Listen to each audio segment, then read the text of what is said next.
鬼子让女孩们在寒冷的冬天都脱下外套。这时他们发现一个女孩身上长满了红斑，龟婆更是仔细查看了她的脖子。其他的女孩还不知道他们是要做什么。龟婆给鬼子摇了摇头，鬼子就将女孩带走。女孩以为鬼子要带她去接受治疗，她很高兴可以离开这个鬼地方，还开心地与同伴挥手告别。其他女孩继续脱下外套等待接受检查，而刚才那个女孩则被鬼子一把推倒在雪堆上，然后就是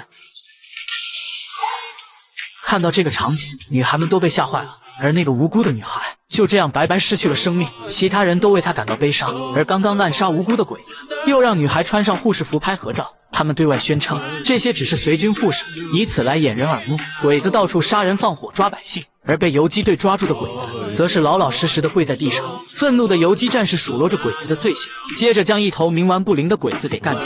其他鬼子被吓坏了，连忙磕头求饶。游击战士让他们讲出他们知道的信息。接着游击战士发现黑压压的鬼子大部队正在向凤梧洞的方向前进，游击队则紧随其后。如果发现有落单的鬼子小队，就直接冲上去杀他们一个措手不及。这里的植物长得茂密，战士们尽情的开枪偷袭鬼子。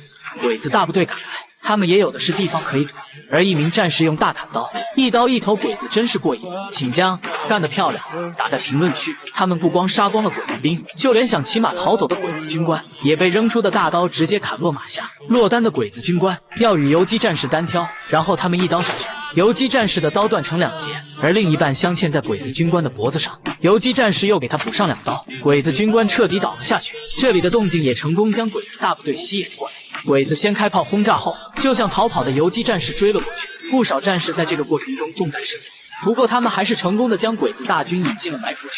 这是各路游击小队等待已久的时刻。藏在山顶的战士们万枪齐发，待在空地上的鬼子们毫无掩体可躲，四面八方都是枪声，鬼子们都不知道该往哪个方向还击。这是一场剿灭鬼子的盛宴。为首的鬼子司令刚想逃，就被一名游击战士追了过来，然后向他们扔了一颗手雷。鬼子兵立刻趴下躲避，司令告诉他们是假弹不用躲。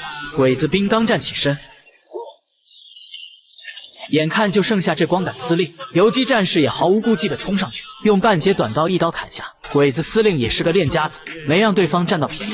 在打斗中，游击战士还丢掉了砍刀，鬼子司令得意趁胜追杀，而那名战士拉了一把鬼子司令，将其撞在树上，然后顺势将他的军刀夺走，接着对着鬼子司令的腰部就是一阵猛砍，将鬼子司令一刀刀砍了下去。游击战士想想不解气，然后又狠狠补上一刀，接着告诉鬼子司令，希望他回去后不要再挑起战争，随即将刀扔给他，转身离开。冥顽不灵的鬼子拿起刀起身偷袭，游击战士挡住后，知道对方已无可救药，于是给了他致命一击，然后拿上自己半截刀离开。其他想逃的鬼子被围追堵截，不是被干掉，就是举手投降。就这样，日军第19军团于1920年在吉林省凤梧洞被全部歼灭。这是一场载入史册的战役，致敬那些英勇无畏的英雄们，你们真是太棒了。